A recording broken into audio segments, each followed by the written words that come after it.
Pemirsa, belasan kepala desa di Kecamatan Syah Utama, Kabupaten Bandar Meriah melakukan aksi protes terhadap pembangunan proyek Jalan Pondok Baru Samarkilang yang dinilai belum tuntas dan menimbulkan kerusakan serius. Mereka mengancam akan melaporkan Dinas PUPR Aceh dan kontraktor ke KPK.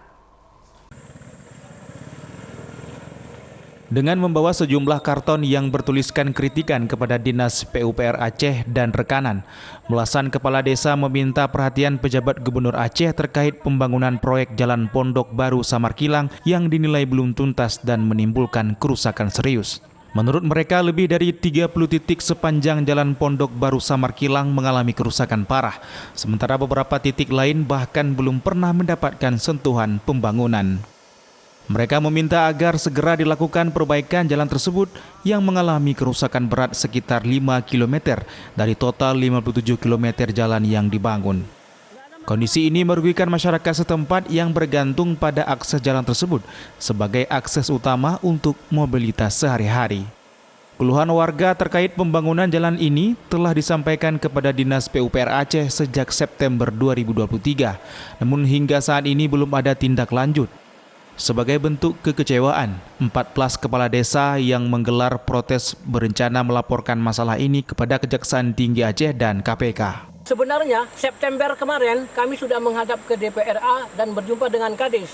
Alasan mereka, rekanan akan kami surati dan mengerjakan jalan-jalan yang belum siap antara Pondok Baru Samarkilang sebagaimana STA 21 sampai ke STA 48. Butuh perbaikan. Adanya badan longsor, adanya badan jalan yang belum diaspal sama sekali, dan adanya hal-hal yang lain yang belum dikerjakan. Maka karena itu hari ini kami turun ke jalan guna untuk ada yang menyahuti aspirasi kami masyarakat. Oleh sebab itu kami berharap sekali lagi kepada Dinas PUPR Provinsi Aceh beserta rekanan yang mengerjakan proyek tersebut adalah segera menyelesaikan dan mengerjakan jalan-jalan kami yang belum diselesaikan atau yang belum disiapkan. 14 kepala desa juga meminta aparat penegak hukum untuk melakukan penyelidikan terkait pelaksanaan proyek multi-years yang menelan biaya mencapai 228 miliar rupiah bersumber dari dana Otsus Aceh. Dengan tidak tuntasnya pengerjaan proyek itu, mereka meyakini bahwa ada kerugian negara yang cukup besar terjadi pada pembangunan Jalan Pondok Baru Samarkilang dengan total volume sepanjang 57 km. Dari Kabupaten Bandar Meriah, Yusradi, iNews melaporkan.